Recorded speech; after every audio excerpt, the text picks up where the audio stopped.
তুহসুহা।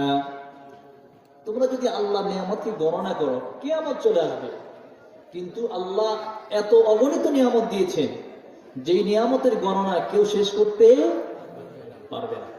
মুহতারাম হাজিরিন, কত নিয়ামতের কথা আমি বলবো। যতগুলো নিয়ামত আল্লাহ আমাদেরকে দিয়েছেন তার মধ্যে আমাদের বাঁচার জন্য সবচাইতে প্রয়োজনীয় যেই নিয়ামত আল্লাহ আমাদেরকে দিয়েছেন ওই নিয়ামতের নাম হলো অক্সিজেন। অক্সিজেন বুঝেন? যে অক্সিজেনের অভাবে মানুষ মারা যায়। শ্বাস প্রশ্বাস, আমি যে শ্বাস নিচ্ছি কারো কাছে টাকা দেওয়া লাগতেছে, আমি ছাড়তেছি কারো কাছে টাকা দেওয়া লাগতেছে। তাহলে 5 মিনিট যদি কোনো মানুষের শ্বাস বন্ধ থাকে ওই মানুষটা কি পৃথিবীতে আর বাঁচতে পারবে? পারবে না।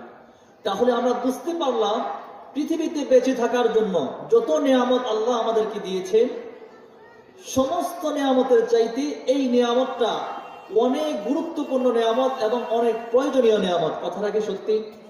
ঠিক 100-100? আপনারা আমার সাথে একমত? কি হুজুর, সত্যি না? মানুষের বাঁচার জন্য সবচেয়ে প্রয়োজনীয় কি?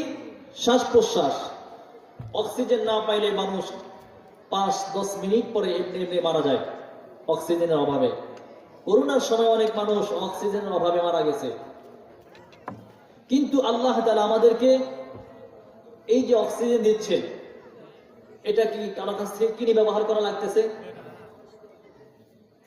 যদি এমন হতো রব্বুল আলামিন এই অক্সিজেনের বিষয়টা দুনিয়ার মানুষের হাতে দিয়ে দিত, যে মানুষ যারা ক্ষমতায় থাকবে, ক্ষমতাসীন দল অক্সিজেনের নিয়ন্ত্রণ করবে, তাহলে যারা ক্ষমতায় থাকতো ওরাই বেঁচে থাকতো, যারা ক্ষমতায় নাই ওদের অবস্থা কি হতো?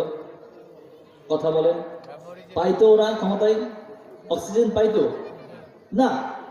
যেহেতু বিরোধী পার্টি, বিরোধী দল, তাহলে কোনোভাবেই ওরা পেত না।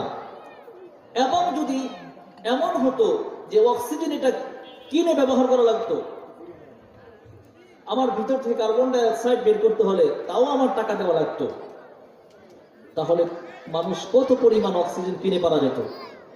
পারতো না। পৃথিবীর মধ্যে আল্লাহ তাআলা ধনী গরিব মধ্যম শ্রেণী অনেক মানুষ তৈরি করেছেন, কেউ গরিব কেউ ধনী।